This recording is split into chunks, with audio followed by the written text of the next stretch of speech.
Hello বন্ধুরা, আজ সন্ধ্যায় মুখরোচক কিছু খেতে ইচ্ছে করলো। সেই জন্যই চটজলদি মাথায় এলো আলুর দম আর সেই সাথে মটরশুঁটির কচুরি। তো সেই মতোই প্রিপারেশন নিয়ে লেগে পড়লাম রান্নার কাজে।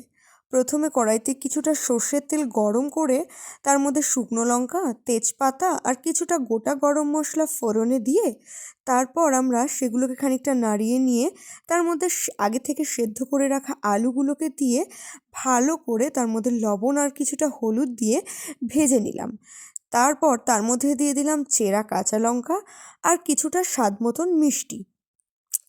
তারপর তার মধ্যে একটা পেস্ট বানিয়ে রেখেছিলাম আগে থেকে, সেটাকে দিয়ে দিলাম।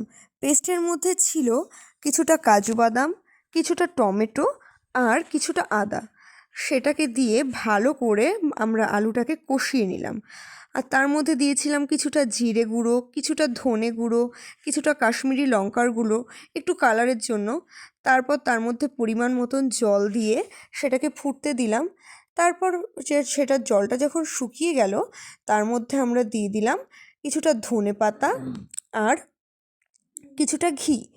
তারপর আমাদের রেডি হয়ে গেল ফুটতে ফুটতে গরম গরম আলুর দম। এরপর আমরা করে নিয়েছিলাম এর সাথে মটরশুঁটির কচুরি। সেই জন্য মটরশুঁটিগুলোকে ভালো করে ছাড়িয়ে নিয়ে তার মধ্যে আমরা কিছুটা আদা আর কাঁচা লঙ্কা বেটে দিয়ে মটরশুঁটিগুলোকে পেস্ট বানিয়ে নিয়েছিলাম একটা। তারপর আমরা সেই পুরের জন্য ময়দার মধ্যে ভরার জন্য তার পুরটাকে আমরা রেডি করে নিচ্ছিলাম। যেটাকে কড়াইতে একটুখানি হিং ফোড়ন দিয়ে সামান্য একটু নুন মিষ্টি দিয়ে আমরা মটরশুঁটির পেস্টটাকে রেডি করে নিলাম। তারপর আগে থেকে ময়াম দিয়ে রাখা সুন্দর সুন্দর করে একদম নরম করে মাখা ময়দাকে সুন্দর করে লেচি কেটে তার মধ্যে পুর দিয়ে রেডি করে নিলাম আমরা গরম গরম ফুলকো ফুলকো মটরশুঁটির কচুরি। আর তার সঙ্গে সার্ভ করলাম আলুর দম।